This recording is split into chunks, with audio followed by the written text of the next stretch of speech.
Bom dia, boa tarde, boa noite para você que assiste DCC 070, a Organização de Computadores. Vamos a mais um exercício da lista. Considere as seguintes sequências de instruções. Então, minha primeira instrução tem um ADD do registrador 2 com o registrador 1, salvando o resultado em R1. Depois um load, onde eu pego o valor de R2 e somo.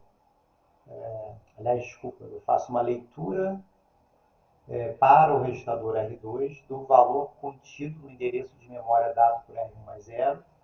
Depois, na instrução 3, eu faço a soma de R1 mais 4 para encontrar o endereço de memória de onde eu vou ler o conteúdo.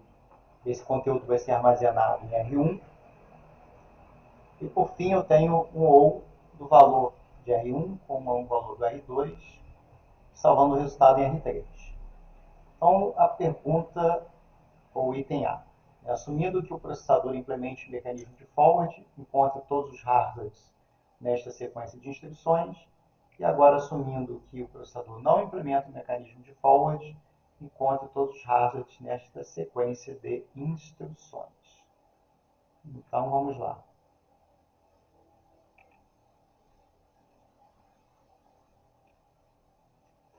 Então o que a gente tem que fazer aqui nessa questão? Primeiro vamos colocar essas 4 instruções aqui no nosso pipeline.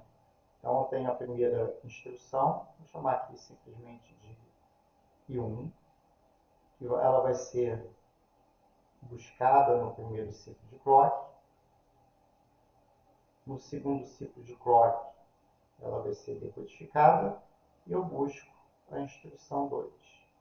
No terceiro ciclo de clock, vou botar aqui os ciclos de clock para a gente não se perder, esse cara está sendo executado, esse cara está sendo decodificado, e eu estou buscando a minha instrução 3.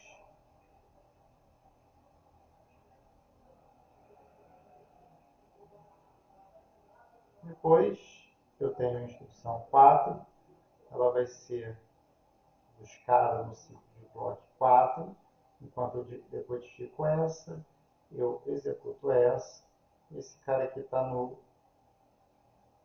estágio de memória.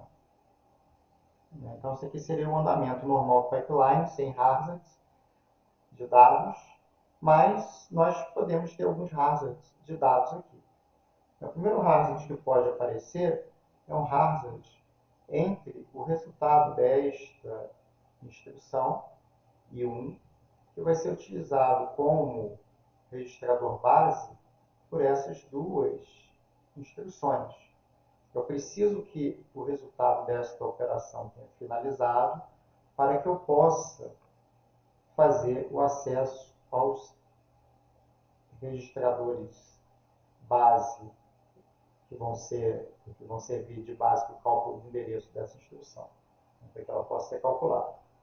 Bom, eu sei que esse R1 ele só vai ser escrito de fato quando a instrução chegar no quinto estágio.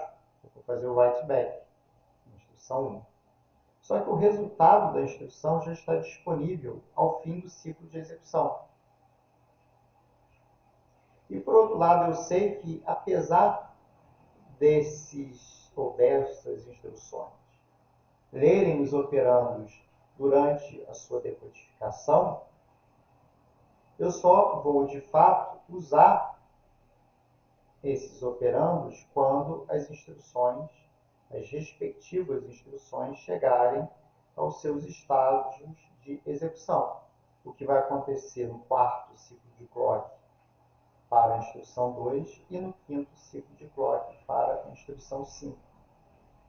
Então, nesse caso, o forward resolve, porque eu vou encaminhar o resultado gerado pela minha unidade lógica aritmética para ser usada como entrada no ciclo de clock seguinte da própria instrução ou da própria unidade lógica aritmética. Isso vai acontecer com essas duas instruções. A gente percebe que o momento em que as instruções vão ser usadas é posterior ao momento em que o resultado da operação está disponível. Mas, nós temos um problema aqui com a quarta instrução. Que a gente vai também precisar de dois valores, só que esses valores vão ser lidos na memória. Então, eles só vão estar disponíveis no momento posterior. Ao fim do ciclo de clock número 5, é quando, vamos botar aqui com um círculo aqui, é quando eu vou ter lido o conteúdo do endereço de memória para a minha segunda instrução. Só que essa instrução, ela vai, ou esse dado, né, ele vai ser utilizado, IF, aqui, ID, aqui é a mesma coisa, né, no sexto ciclo de clock. Então, aqui a gente tem o write B, o write back, aqui a gente tem o estágio de memória. Então, no caso da terceira instrução, ele vai estar disponível ao final do sexto ciclo de clock. Então, o valor lido pela instrução 2 e pela instrução 3 vão estar, respectivamente, disponíveis ao final do quinto e do sexto ciclo de clock.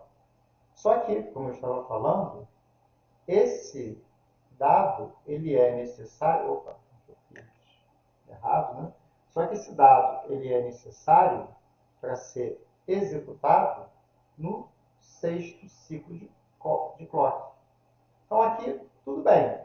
Ele foi lido no quinto ciclo, eu posso fazer um forward para ser usado no sexto ciclo de clock. Mas aqui não tem jeito. Por quê? O dado vai estar disponível depois da leitura, ao fim do sexto ciclo de clock, mas vai ser necessário no início do sexto ciclo de clock. Então aqui, como eu tenho uma situação em que, se eu desenhar uma linha, essa linha vai do tempo do final do sexto ciclo de clock para o início do sexto ciclo de clock, como essa linha volta no tempo, eu não consigo resolver com forward. Então aqui eu só consigo resolver criando uma bolha no meu pipeline para atrasar o momento em que essa instrução vai chegar ou atingir o estágio de execução. Então aqui eu só consigo resolver com um install no pipeline. Então, no caso da questão A, eu só consigo resolver com install, né? Então, eu tenho um hazard nessa sequência de instrução.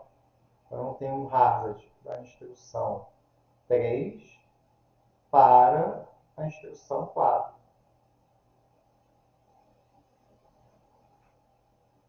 No caso da B, se o processador não implementar forward, eu tenho mais hazards.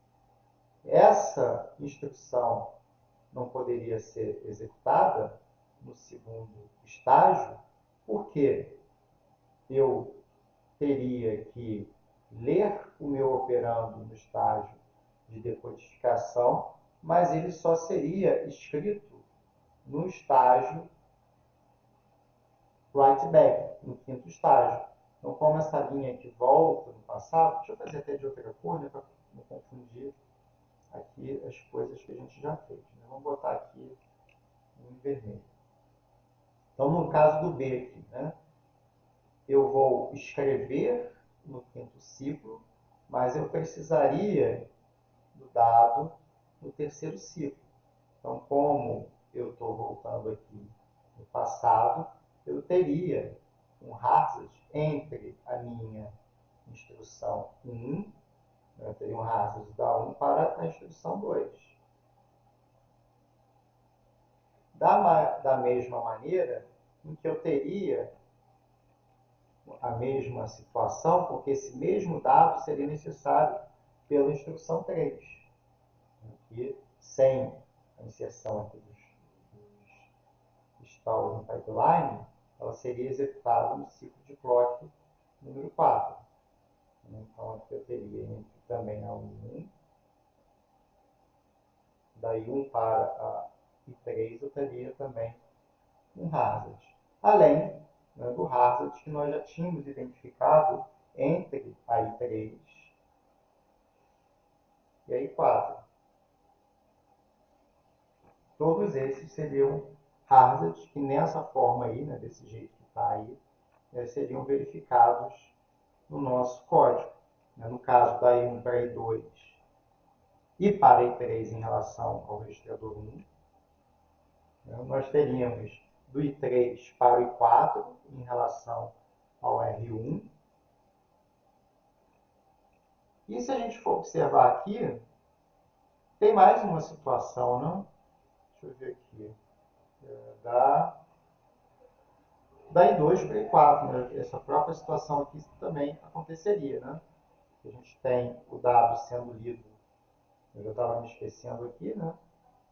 Então, o write back seria feito aqui, mas eu precisaria do dado também em relação ao I4, né? Eu precisaria desse dado aqui, no ciclo de clock aqui, em que ele é decodificado. Então, a gente também tem essa situação aqui, né? Então, eu estava me esquecendo aqui. Então, eu tenho da instrução 2, também para o I4. Então, a gente até pode colocar aqui, né, em relação a quem a gente está tendo essa dependência. Do I1 para o I2 e do I1 para o I3, então aqui seriam em relação ao R1. Então, I2 para I1 seria o R1. Do I1 para o I3 aqui em relação ao registrador 1. Né? E do I2 para o I4 em relação aqui ao R2, que nós já colocamos. E do I3 para o I4 seria também em relação ao R1. No caso do A, né, da letra A, seria em relação, vou botar aqui em azul, seria em relação ao R1. Então seria isso. Bom, gente, era isso por hoje. Né? Até um próximo exercício.